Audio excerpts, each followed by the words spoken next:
Hi YouTube, it's me, the Shy Pianist, or you may know me as Donald of Zephyr War Games, bringing you the updated Madolche deck profile. Now, this was requested by those who've watched the duel of the deck facing against Momels. Admittedly, I did break games 1 and 3. But yeah, there was a few things with this build. So yeah, that's all I really can say about it. And I will be doing some combos of this into another video, because I feel like the combo video itself will take a bit long. Aside from that, so let's get straight into the deck profile, and yeah, let's go through it with the changes from Eternity Code. So, starting straight off, we are obviously playing triple Madolche Best Girl. Obviously, she's just still being one of your one-card OTK plays, as well as Petting Cesseur, which we're also playing 3 of as well. So, Madolche and Petting Cesseur still retain their one-card OTK plays, but now with Eternity Code, Angeli herself also becomes a one-card OTK play. I will demonstrate this into the combo video, which will, which sadly won't be part of this, but yeah. So yeah, Angeli herself now becomes a one-card OTK. So yeah, the deck is very potent on to play out like that. Next, we are playing Double Hoot Cake. I am still playing Double Hoot Cake with the ratios, and if you know me, I still will be playing Triple Messengelado. Messengelado is too good to be passed up to not play it free now, with the amount of stuff that you can search, the amount of traps and plays. So I still highly recommend to play free Messengelado. The amount of times you just need to special summon him is too good to pass up on, and there are a lot of combos, a few combos that only exist if you do play Triple Messengelado. And alongside with this, I am still playing the Double Pudding Cess. This is simply because, once again, one of my plays, or in this case, it gives the deck a turn 1 play because of the trap, and then allowing you to set a more potent board against your opponent going first. So these are the Madolche monster ratios. For the rest of the lineup, I am playing the the only one, Prangatops and 2 Gameciel. Now, this deck build is at 45. This is simply to cater for the fact that playing online, if you saw the duel, you'll probably notice that the deck is at 45 cards. This is so that it can adapt to any deck that you could face online more so, rather than into an actual tournament play. That being that said, if you do want to size it down into 40, my first choices would be to take these out and size these in, simply because you do want to make sure your Madolche combos go off at all times. But yes, depending on the decks, Kaijus or Prangatops is very helpful indeed. On to the spells. Now, being stuck in quarantine, I haven't got around to picking up my copies of Madolche Salon yet. Yes, but these are the proxies I made as soon as the card was announced. I've been playtesting them, and they're just as good. So for all of you who don't know, Madolche Salon gives you an additional normal summon for Madolches, and whenever a Madolche in your side of field or graveyard returns to your hand or main deck, you set 1 Madolche spell or trap from your deck to the side of the field except itself.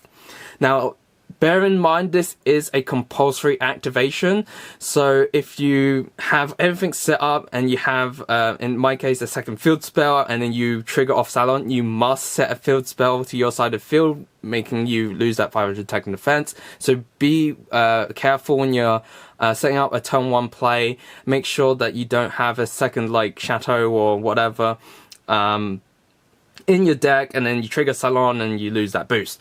So, just a reminder, it is a compulsory activation to set a spell trap from your deck to your side field.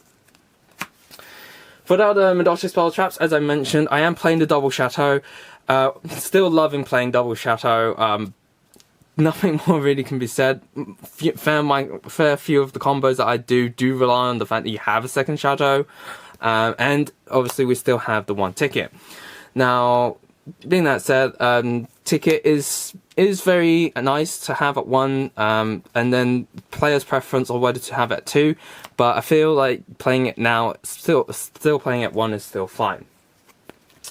For the other spells, well, we have to play triple Dark Ruler No More.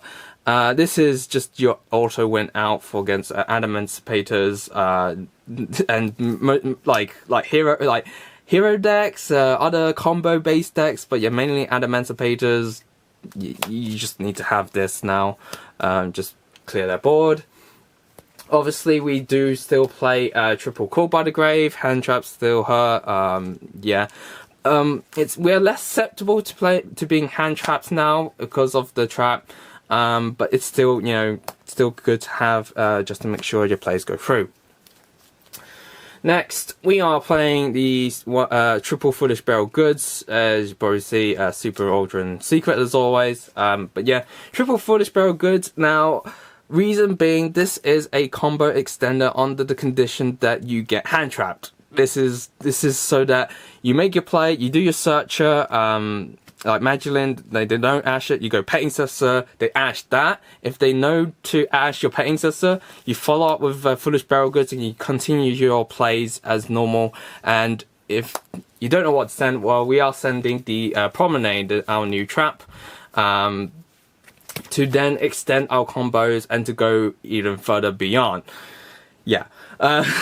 So yeah, this is an extender. This is a basically allows you to get your ways out. Admittedly, there can be 1 or 2 games where you do just opened up this and there's nothing to combo off, which is a bit sad in that case.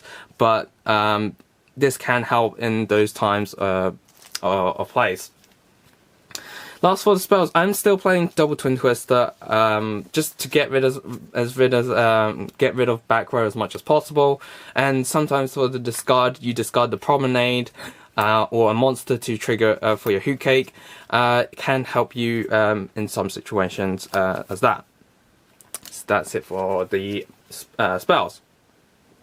For the traps, we are playing our 2 new Promenade. So Promenade, you target a face-up card your opponent controls and 1 Madolche monster on your side of field or graveyard. You negate the effects of the opponent's card until the end of the turn, and if you do, you then return the targeted monster, your monster, to your hand. So the fact that it just it doesn't require the Madolche to return to your hand to then negate. The fact that it's the other way around, to negate and then return to hand, bypasses stuff like Call by the Grave. So it's really handy on that part, and to be able to just, negate any face-up card is just good to have. The second effect is, if this card's in the graveyard, you can banish it, target 1 Madolche XYZ monster you control, attach 1 Madolche monster from your hand, deck, or graveyard to it as a material, and you can only use one or the other effect once per turn. Admittedly, this is a bit sad on the fact that you just basically either commit to your combo play or your negate play, especially if you set 1 and then you play 1 during your turn, especially after setting 1 during your opponent's turn. Sadly, you can't just your combo off more than that. This is very helpful with that regards, and so keep a lookout on this. Would I play it at 3? If you're a turn 1 build, you highly recommend to play it at 3.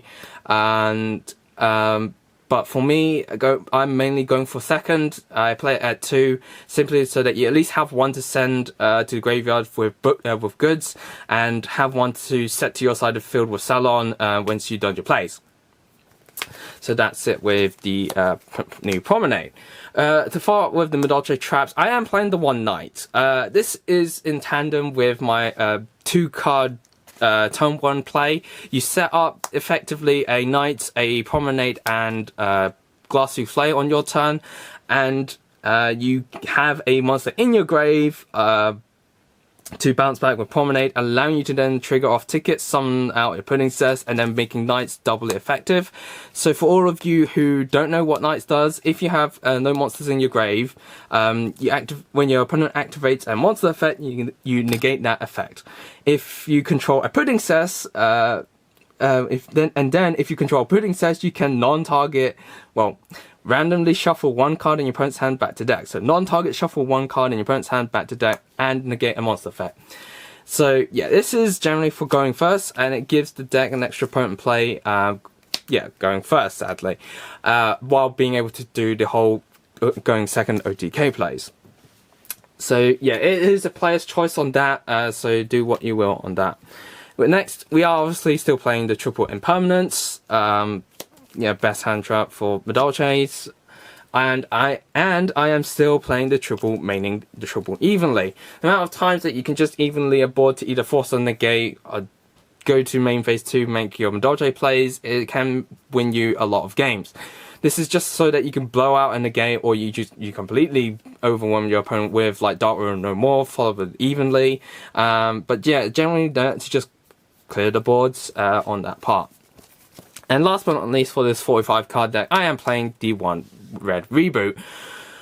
Sadly, it has to be main. I feel like there's just decks like Eldritch, Subterra, I mean, not so much on Ultra but yeah, back row heavy decks are,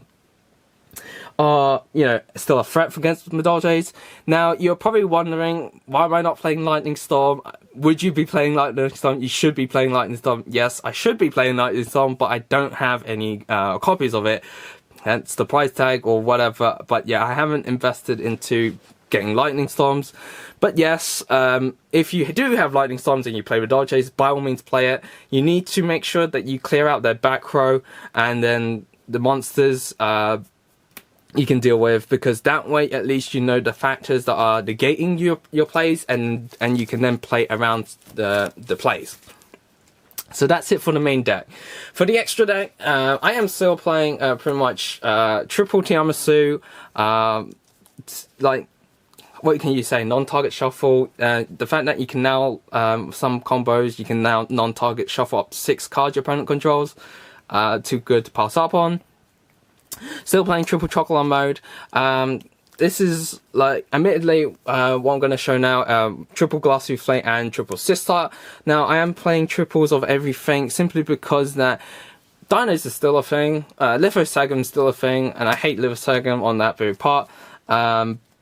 Admittedly, on your choice or preference, you can cut down on the ratios of these to then put in stuff like Abyss Dweller, Rafflesia with the Grave Hole, because you can go Mageline, search another Mageline, go Salon, extra normal Mageline, and then overlay into like Rafflesia, and then make your Petting-Cessor play.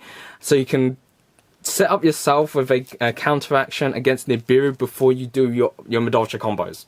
Like, what more do you want? So you finish up with your turn 1 board, and then you go, oh, they got Nibiru, I'll chain Rafflesia, send Grave Hole, and negate and burn them 2k. So the rest of the extra deck, I have IP Masquerena, Nightmare Phoenix, and the Boral Sword. Now these 3 can be like whatever you want, honestly. The extra deck is very flexible on that part. You can choose to alter this however you want. These are just my personal preference on the fact that if you're able, Phoenix just generally for that back row destruction, but IP is generally there to, you could probably switch this out for Unicorn and make IP a bit more useful. So if your turns get negated, haven't got follow-ups, then sit with IP and a monster and have Unicorn instead of Boral Sword. Boral Sword is just for me for my sort of memes to just go Boral Sword and just Madolche combo after that. It's a bit excessive, but yeah, you can choose whatever you want. I mean, you can make you can play with a Appaloosa if you got one, just so you have a bit more monster negation deck in this extra deck. But yeah, that's all up to you on that. For the side deck, I was playing triple Nibiru. Siding Nibiru is just a thing now. Well, yeah, as a Madolche player, you wouldn't really necessarily need to main it. I still side 3 extra Kaijus and double Slumber. This is so that, mainly, I think for me, it would be the Eldritch matchup, but it can very help you out in the Adamantipator matchup. Simply just get rid of that Dragite to then, like, Slumber, because without their spell and trap negation, I mean, they probably have a Herald, but yeah, more cards to bait out negations, allowing your Madolche combo, 1 card per combo plays to go through. So yeah, this is all it is. Yes, I am still playing the one Raigeki. Yeah, once again, more just a bait out for negation. I am playing 2 Hatronades, so if you've obviously got Lightning Storms, by all means, these can be... This is like my poor man's Lightning Storm, just so that you can just get rid of back row, make sure there's nothing to interrupt you when you make your plays. And follow-up, I am still keeping the 2 Compulse and 2 Crackdown, as aforementioned. The deck still, like, the deck could still use a bit more back row interaction, so these could, going first, so these could be like your judgments, it can be like strikes, warnings, whatever, if you want to go heavy on that, but I just prefer these just one-off cards that can just interact and perhaps stop the plays entirely without paying your life points out. But yeah, the choice is there on that part. So yeah, that's it for the side deck. So that is it for the deck profile. I'll be doing I will be doing a combo video. Whether it gets posted before this, just so that people would, you know, see the deck profile beforehand. Yeah, by all means, it may come to light. But yeah, that's it for the deck profile. Oh, shout outs to the podcast.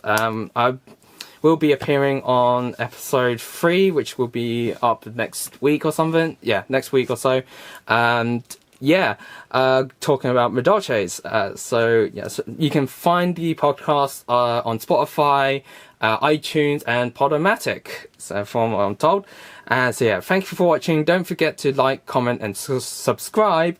And as always, guys, happy dueling!